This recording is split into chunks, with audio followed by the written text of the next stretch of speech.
On va parler de la Covid. Je vais recevoir le docteur Alexandra Henrion-Claude, le professeur André Grimaldi. Mais tout d'abord, les vaccins. Où en sommes-nous? Sommes-nous prêts pour la vaccination?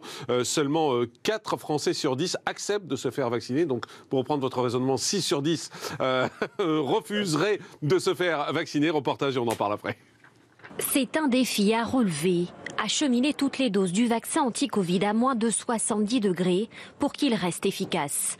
Dès le mois de janvier, 1,5 million de Français pourraient être vaccinés. Des personnes prioritaires résidant dans les EHPAD et soignants.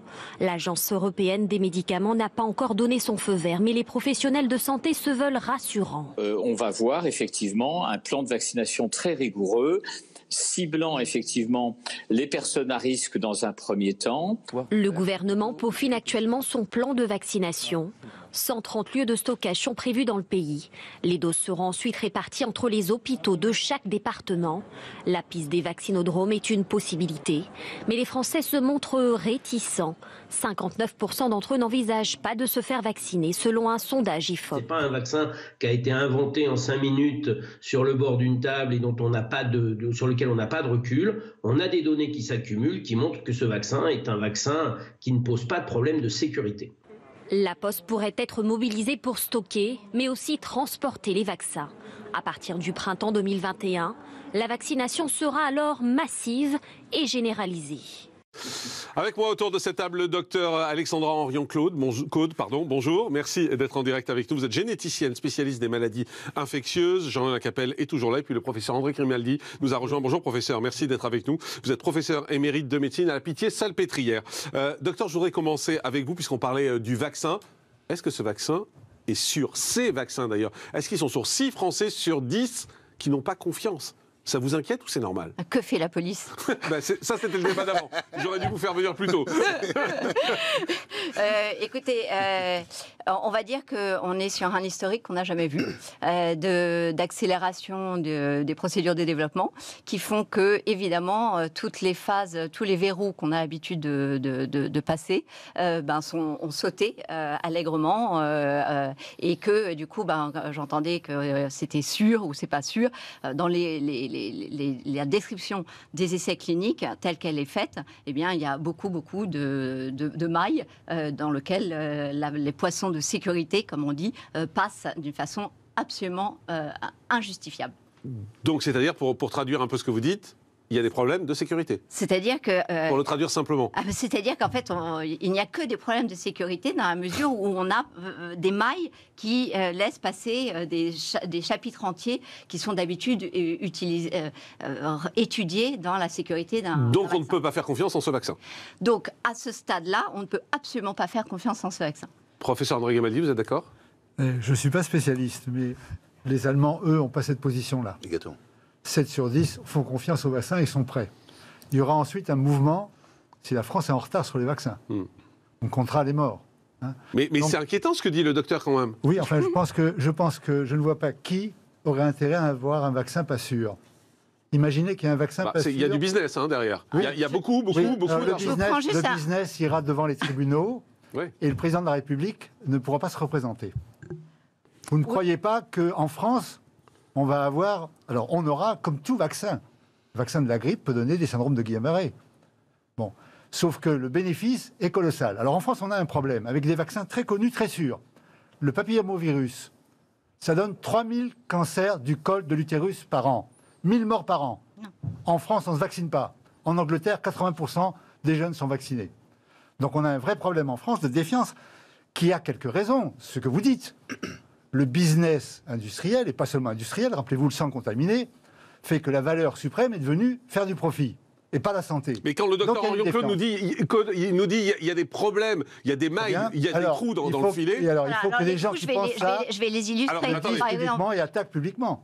Pharmacocinétique, paramètres non évalués dans l'étude. Pharmacodynamique, paramètres non évalués dans l'étude. Génétique, avec analyse spécifiée, non évaluée dans l'étude. Comment est-ce que vous pouvez envisager que ce ne sont pas des énormes mailles qui font défaut, alors même qu'on est sur un vaccin à base de... Alors, on dit vaccin. Ça, c'est aussi une chose. C'est pas un vaccin. vaccin. Hein. En fait, c'est une façon de le dire. Ça serait, en fait, c'est du génie génétique. C'est une thérapie génique prophylactique. C'est-à-dire que ça devient un peu complexe. Oui, mais en fait, c'est très simple pour vous dire. En fait, on donne tout le temps de l'argent au Téléthon de chaque Français donne chaque année pour faire de la thérapie génique. Ça fait à peu près 30 ans qu'on essaye de développer ces thérapies géniques pour des maladies sévères. Là, on est en train de vous dire qu'on va injecter pour la première fois une information d'acide nucléique, donc information génétique, et que tout va aller très bien. Et d'ailleurs, on ne regarde pas les effets génétiques non évalués dans l'étude. Professeur. Il y a 2 nouveaux vaccins, effectivement, à matériel nucléaire. Donc, alors, ces vaccins sont les 2 premiers. Il y en a plein d'autres, dont AstraZeneca, qui sont des vaccins traditionnels. Donc il faudra voir dans quelle population. À chaque fois, c'est bénéfice-risque. Vous pouvez dire les vaccins nouveaux, il faut les utiliser chez les gens à haut risque, à plus de 75 ans. Les vaccins qui sont plus traditionnels, qu'on connaît parfaitement, on les utilisera chez les autres personnes. Donc c'est une stratégie vaccinale. Je suis encore une fois pas épidémiologiste, pas virologue, je vous parle comme médecin. Oui, justement, qui a du bon sens. C'est votre regard qui m'intéresse. Vous dit, moi, je suis à haut risque, et je me ferai vacciner par ce vaccin. Vous ferez vacciner. Évidemment. Mais ça veut dire que vous n'êtes pas sensible aux arguments qui sont donnés sur ce plateau. Je suis sensible à bénéfice-risque. Et à un certain âge, vous dites, le risque est bien plus grand. Quand vous avez des amis qui sont morts en réanimation, alors attendez, sur les jeunes, il faut quand même savoir, il y a 50 000 morts en France, 3 fois plus qu'en Allemagne. On a un bilan qui n'est pas fabuleux dans notre stratégie en dehors de vaccins. 50 000 tout compris. 50 000 tout compris. Oui. Mais dans les 50 000, il y a 500 de moins de 45 ans. Raconter que les jeunes ne risquent rien, s'il y a 10 millions de moins de 40 ans qui attrapent le virus, il y aura très peu de morts. Mais il y aura 30 000 personnes en réanimation. Alors si les jeunes ont envie d'aller en réanimation, allons-y. Donc la stratégie, pour le moment, on n'a qu'un outil qui est le vaccin. Alors les vaccins nouveaux, on peut dire, on n'a pas le recul, c'est exact. Donc on va les garder pour les personnes à haut risque. Les vaccins qui arrivent, AstraZeneca le premier et les autres, qui sont traditionnels, pourront être utilisés pour les personnes qui ont moins de risques. Mais il y a une période de danger. La période de danger, c'est quand vont arriver les vaccins. Comme ils vont arriver progressivement, on risque de dire « ça y est, c'est fini ». Et si les vieux sont vaccinés, tout va bien. C'est pas vrai. Les jeunes peuvent aller en réanimation. Et si on veut arrêter le confinement et ses effets psychologiques et économiques, il faudra que la population comprenne. À part que 6 sur 10 ne veulent pas se faire vacciner. Jean-Léon Capelle, vous entendez ce débat sur ce plateau? C'est intéressant parce que c'est 2 avis qui s'opposent. Donc moi, je ne suis pas docteur. Ouais. Donc, vous excusez-moi, c'est pas un avis. En l'occurrence, ce sont des faits. C'est-à-dire qu'en fait, c'est des descriptions des essais cliniques tels qu'ils sont menés. Donc en fait, c'est pas mon avis n'importe peu. Enfin, pardonnez-moi, mais je crois que oui, comme on est pourtant à partir des mêmes éléments, il y a d'autres médecins qui ont un autre avis. Ah oui, donc c'est un avis. Sauf que c'est pas un avis. Pour moi, c'est factuel ce que je suis en train de vous dire. Je suis en train de vous décrire les essais cliniques tels qu'ils sont menés. Je peux décrire aussi le fait que Peter Doshi, éditeur du British Medical Journal, vous dit que ces essais cliniques ne sont pas destinés pour sauver des vies. C'est pas que moi qui le dis. C'est-à-dire qu'en fait, c'est vous et d'autres personnes. Voilà. Jean-Léon Capelle. Donc, je disais en effet que je ne suis pas un spécialiste, je ne suis pas docteur. Simplement, pourquoi les Français sont plus... il y a ce climat de défiance par rapport à l'Allemagne que vous citez. Je pense pour une raison. D'une part, c'est que depuis le début de cette crise, la gestion du gouvernement n'a pas été parfaite. Elle a été très souvent dans l'improvisation, très souvent dans l'impréparation. Et je vous rappelle quand même juste les masques et les tests et les arguments qui étaient utilisés, qui étaient de dire ça ne sert à rien, donc n'en mettez pas. Tout ceci pour cacher une pandémie, pour cacher quand même quelque chose de beaucoup plus grave derrière. Mais je reviens sur cette histoire en effet de vaccins, parce qu'on a parlé de l'obligation des vaccins. Moi, je peux comprendre que d'abord ce serait anticonstitutionnel de le recommander, mais je peux comprendre de l'imposer, pas de le recommander. Et je peux comprendre que, en effet, les Français soient défiants dans un. Habituellement, quand on développe un vaccin, j'ai cru comprendre que les protocoles duraient à peu près une trentaine de mois. Il me semble que là, on a été beaucoup plus vite compte tenu de cette pandémie. Mais il y a quelque chose qui aujourd'hui m'inquiète énormément, c'est que l'Union européenne a signé avec des laboratoires un contrat à négocier avec les laboratoires qui sont aujourd'hui en train de développer les vaccins, qui sont en train de les commercialiser, à négocier une clause dans l'accord disant qu'elle n'attaquerait pas et elle ne poursuivrait pas les laboratoires en cas d'effet secondaire. Ça, c'est extrêmement grave. Ça veut aussi dire qu'il y a une pression des laboratoires pour que cette clause-là soit écrite. Ça veut donc dire que les laboratoires n'ont pas une certitude totale, qu'il y a bien un doute quelque part et qu'il y a une insécurité. Les effets secondaires, il y en a tout ça. Les fameuses mailles, effectivement. Exactement. Et là, je suis très, très, très inquiet par les politiques qui sont en train de prendre Professeur Grimaldi, vous avez envie de répondre, je vois réagir en entendant tout ça. Oui, bien sûr, parce que le problème, d'abord, c'est qu'en France, on n'a pas une culture de prévention. Ça remonte à très loin. On a un système de soins et pas de prévention. en gros, en septembre, on a dit la deuxième vague arrive. Et là, on est en train d'inquiéter la vitamine D, alors que c'est effectivement une mesure de prévention reconnue par l'Académie de médecine. Donc effectivement, c'est un vrai problème. Je reviens, si je peux parler. Et on a 10 fois plus de morts en taux de létalité actuellement que d'autres pays. Donc on n'a pas une culture de prévention en France, sur tous les sujets. Chaque année, y compris chez les soignants, on ne se vaccine pas contre la grippe. Et donc, il y a 5 à 10 000 morts par an. Il y a quoi? Il n'y a plus de vaccin. Ah oui, aujourd'hui, il n'y en a plus. Oui, laissons-le finir son raisonnement. Si vous me permettez, bien que vous ne soyez pas spécialiste, je pense que vous prenez la parole.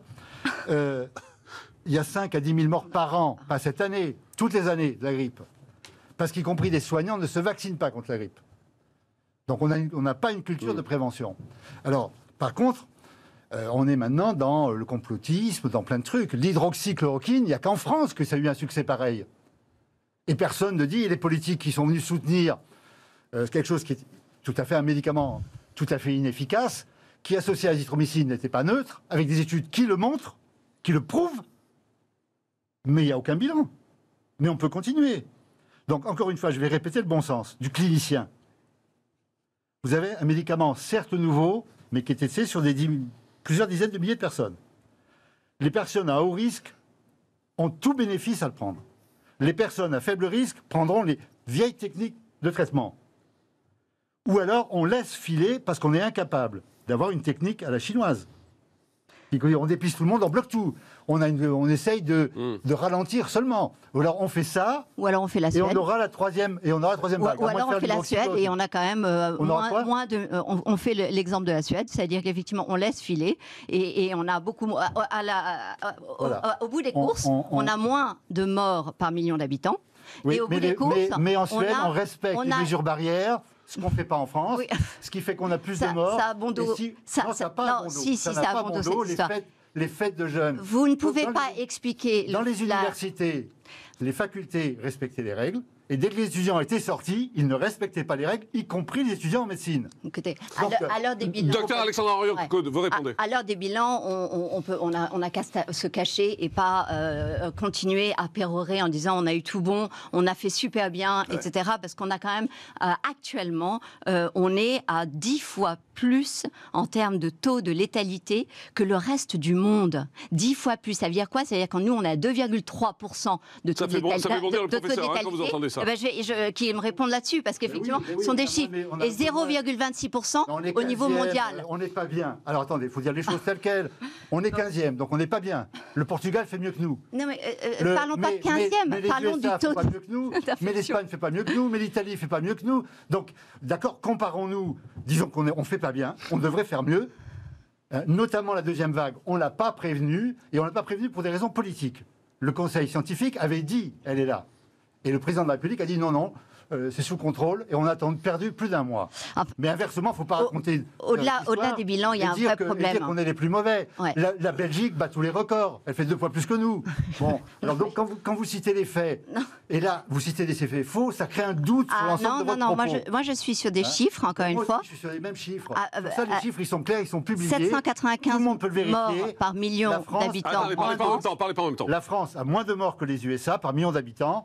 Elle a moins que la Belgique largement. On est moins que l'Italie, donc on est 15e, c'est pas bien. Mais enfin, on n'est pas. Faut pas juste, docteur, un dernier mot sur les vaccins. Est-ce qu'aujourd'hui, quelqu'un qui est âgé, quelqu'un qui est en risque, à haut risque, vous pensez qu'il n'a pas à y gagner en se faisant vacciner? Aucune personne à risque, comme vous dites, avec facteur de comorbidité a été inclus dans ces études.